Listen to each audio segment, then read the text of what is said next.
Welcome to the Galactic Mind Weather Report. So I'm coming to you today in the center of the Blue Monkey Wavespell. 13 days dedicated to the awakening of the inner child, the magician, the one that believes in magic, and helping us reconnect to this concept and how we can use it in our lives. Now, today is the Red Resonant Earth. So the Red Resonant Earth is the archetype that's responsible for helping us reconnect to magic, to reconnect to the magician in our own lives.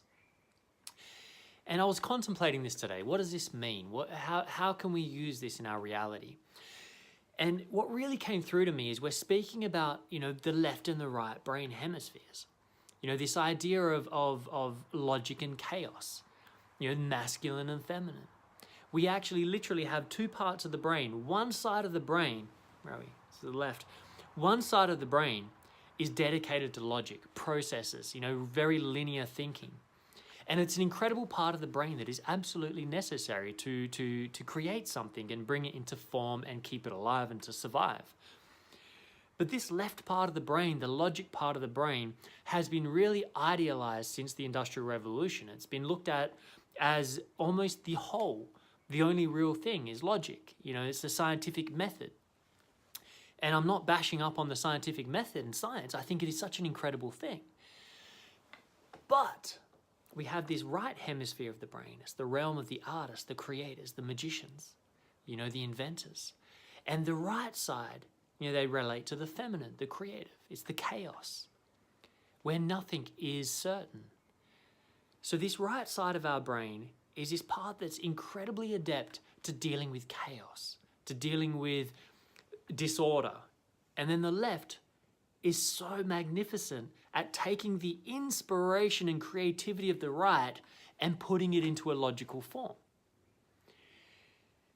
And so, when we consider this idea of the Blue Monkey Wavespell, of the magician that is recreating the illusion of reality around us at the moment, it really speaks to me about the need to navigate our way through the world, not through the logical mind that thinks it knows what's coming next.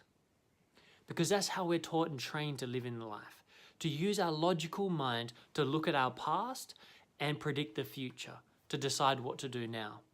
The problem with this is that it's assuming so much that we actually have a knowledge of what's coming next, of what has happened in the past, that we are actually remembering things correctly and cleanly.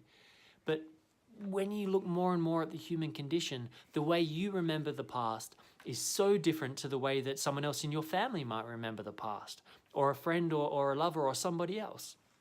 And you begin to see that we don't really know anything for sure. I was saying in a workshop a few weeks back in Bali that, I'm coming to this point in my life that I've discovered so many truths and so many understandings and so much information. I've been searching for the meaning of life and everything for so long. But what I discovered was the more questions that I asked, the more answers would turn up to be found. But in the end, this will be like the expansion of the cosmos. It will go on forever.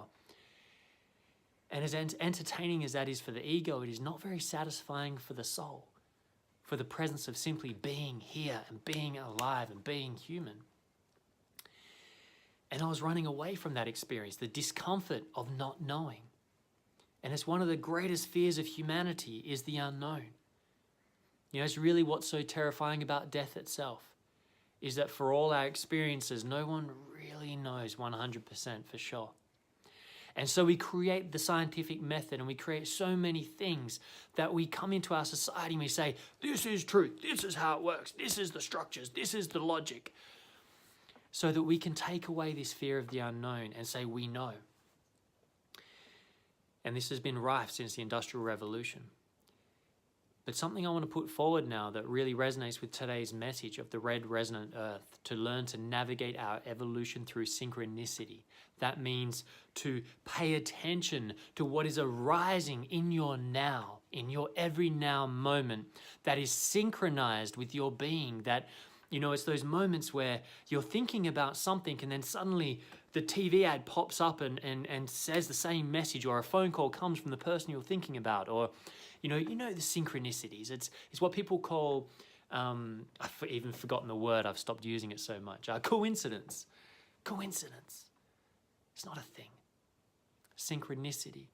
What we are focusing on, where our energy, where our attention is going, is where energy flows, and we create and we synchronize through the collective mind. When I am tuned into something, I am tuning into the noosphere, the collective mind. And that in turn is tuning me into others that are on a similar wavelength and drawing us together in experience. Now, if you allow yourself to not know what is coming tomorrow, if you allow yourself to let go of the idea that you know anything for certain, you open up this incredible capacity.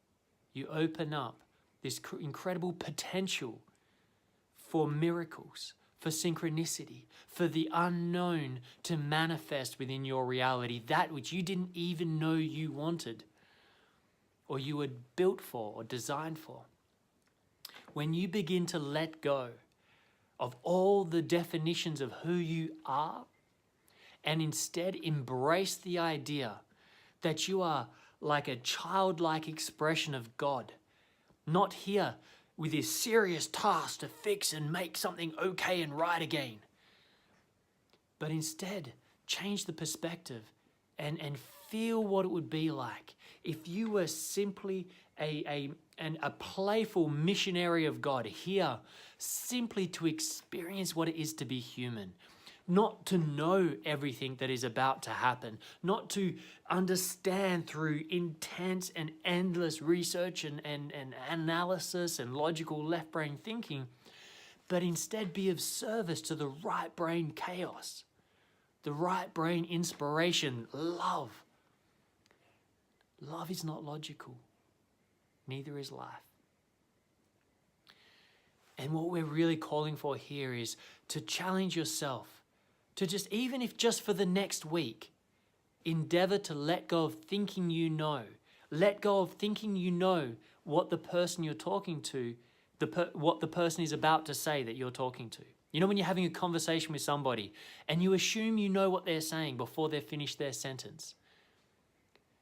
Go into a place of actually opening up and saying, okay, even if it's your family, your brother, your sister, somebody that you've known your whole life, see if you can live a week living as if you don't know them.